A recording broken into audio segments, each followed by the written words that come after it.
Hello! Приветствую всех вас на моем канале. Остановились в городе Пейдж, потому что вокруг него много достопримечательностей и можно поочередно делать вылазки. Юка за окном мотеля во всей своей божественной красе, цветком упираясь в небо, порадовала глаз. Завтрак, горячий чай, и мы в дороге. Поехали! В окрестности на расстоянии 6 километров находится одно из красивейших мест. Это Horseshoe Bend, в переводе «Подкова», который мы решили посетить. Приятно ехать на новой машине по отличной дороге и с профессионалом за рулем. Синоним слова «прерия» – растительность, степь, которая обычно окружена горами или располагается рядом с ними. Климат здесь сухой, поэтому деревья не растут, зато растут устойчивые к недостатку влаги растения. Это колючки. Верблюжья колючка достает влагу с 30-метровой глубины, поэтому даже в знойную жару она зеленого цвета. Великие равнины и степи славятся ветрами. Многообразные пейзажи, где преобладают травянистые растения, и есть прерия, которая была убежищем индейцев, оттесненных и загнанных в нее. От места парковки до подковы идти минут 15. Тропа ведет нас по холму, а затем, извиваясь вниз к краю каньона. Хочется запеть: а мимо по дороге шли в кроссовках ноги, никто не замечал их в розовой пыли. Покрытие дороги было из мелкого розово-белесого гравия и песка. Песчаник Аризоны в некоторых местах достигает толщины более 700 метров. Шаги издают специфический скрежет, но ближе к подкове песок исчезает и появляются твердые надолбы. Это окаменевшие песчаные дюны, в которых миллионы лет ветер по песчинке выедал дыры. В дальнейшем дюны окаменели от кальцита, сохранив форму наклонных дюн.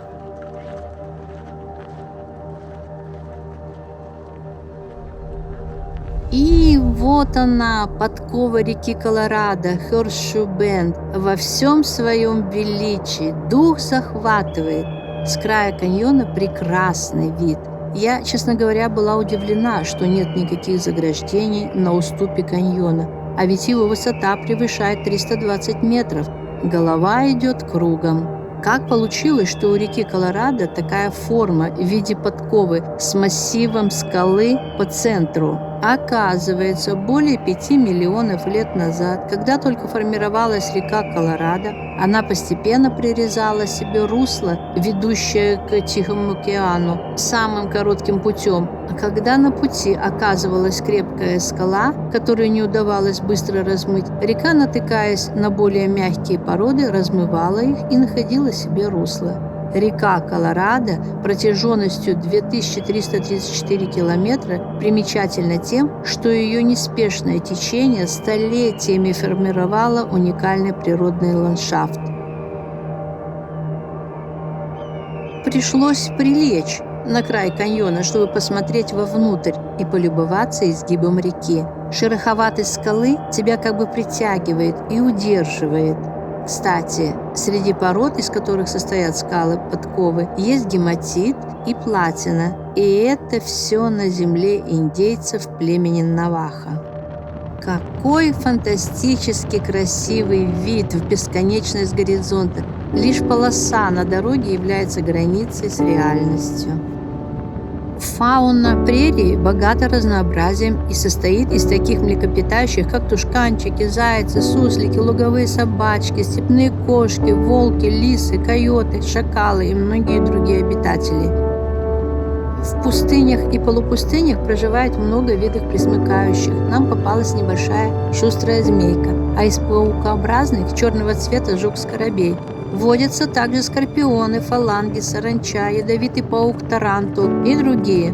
Надо внимательно присматриваться вокруг кустиков и под ногами. Обязательно посчастливится увидеть живность здесь, в прерии. Каштановые почвы характерны для низкотравных прерий.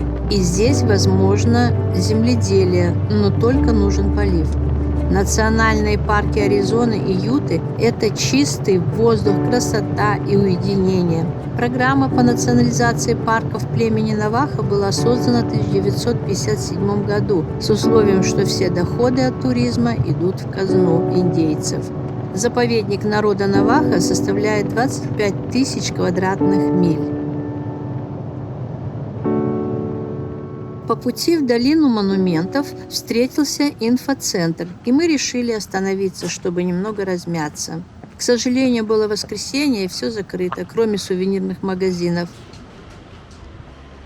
У прилавка я заметила настоящего ковбоя, который купил 2 боевых копья, 2 нитки бус из бирюзы, заплатив за все $162. Очень романтично.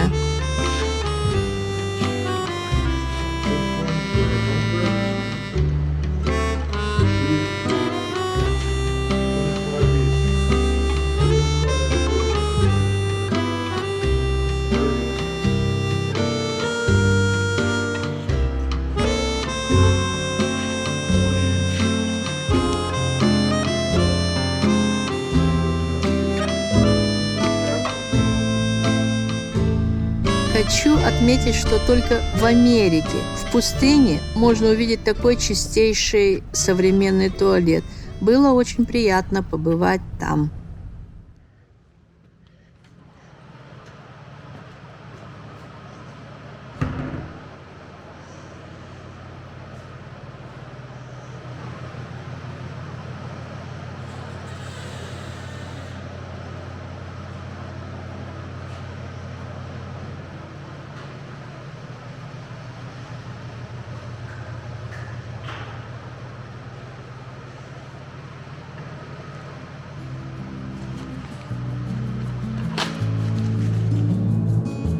Долина монументов – уникальное геологическое образование, находится в штатах Аризона и Юта.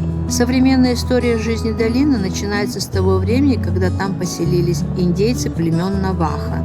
До этого там жили поселенцы таких племен, как ацтеки, майя, инки и другие. Соответственно, у них были города-государства со своими обычаями, культурой и развитием. Они дали миру картофель, кукурузу, фасоль, томаты и другие виды растений. Также было развито строительство ирригационных сооружений и пирамид-могильников. Рассвет культур был в 1000-х годах нашей эры. С приходом европейцев начало все меняться, и эти племена постепенно ушли в лету, оставив нам в наследие статуи исполинов.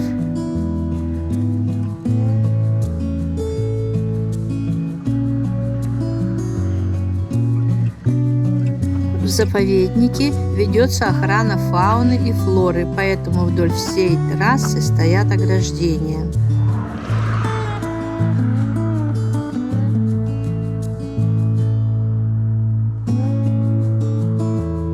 В 1994 году здесь был снят знаменитый фильм «Форест Гамп». Этот участок шоссе очень популярен у туристов. Причем никаких указателей и табличек нет, но все знают об этом и останавливаются. Смысл оскароносного фильма заставляет задуматься каждого, а именно искренне любить, умение радоваться жизни и оставаться самим собой, несмотря ни на что. Вот так, со всей силы. Вот, вот. Шу. Здесь томагавки.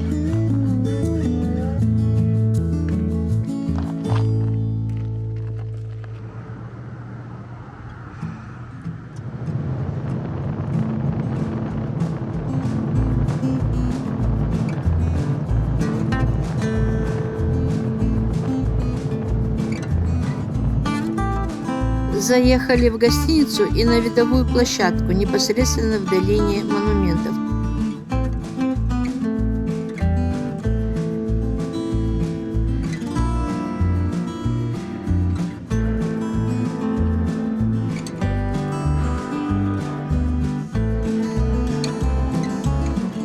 Интерьер в стиле вестерн нам понравился.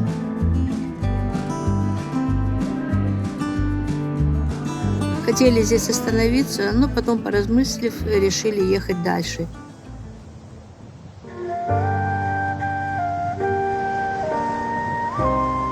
Вид с видовой площадки завораживающий. По центру розово-красные исполины по имени Варежка. Их 3. Это очень популярное место. Множество джипов с туристами движутся по грунтовой дороге поближе к монументам.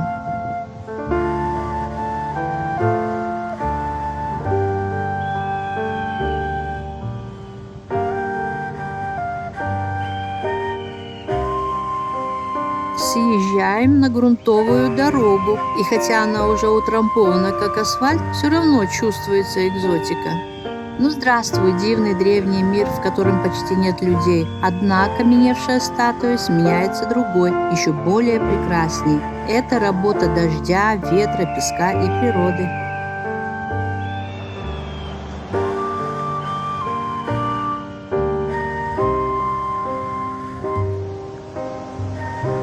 Ура! Что я нашла? Это нора луговой собачки. Они живут колониями, выкапывая под землей норы глубиной до 5 метров, чтобы было где укрыться от хищников или непогоды. Норы собачек служат убежищем для многих видов животных.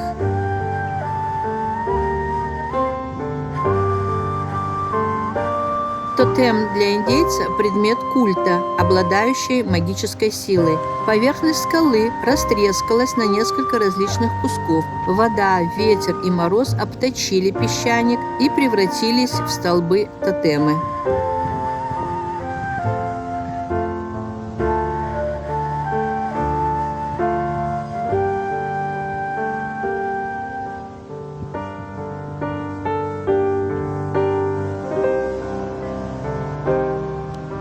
Речка совсем пересохла, но в период дождей вода несется по склону, торопясь оросить как можно больше земли. Долина оживает, и появляются цветущие растения, в том числе шалфей с его фиолетовыми цветками, добавляя красок.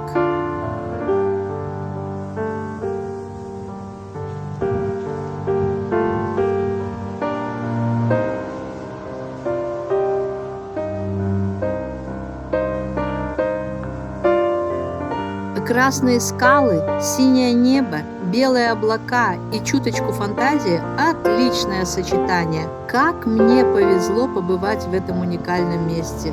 В долине монументов до сих пор идут процессы эрозии, меняющие ее облик.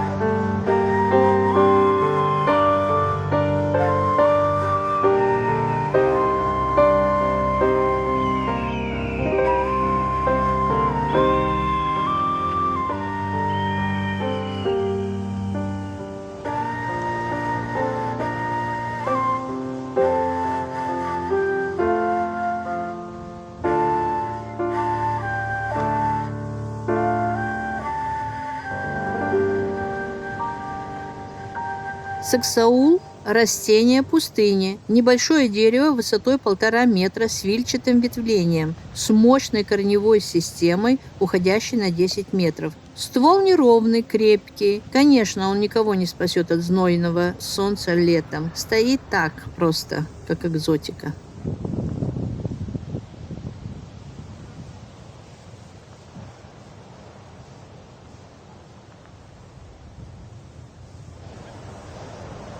Мы подошли к краю обрыва, чтобы еще раз насладиться марсианским ландшафтом и увезти с собой массу впечатлений.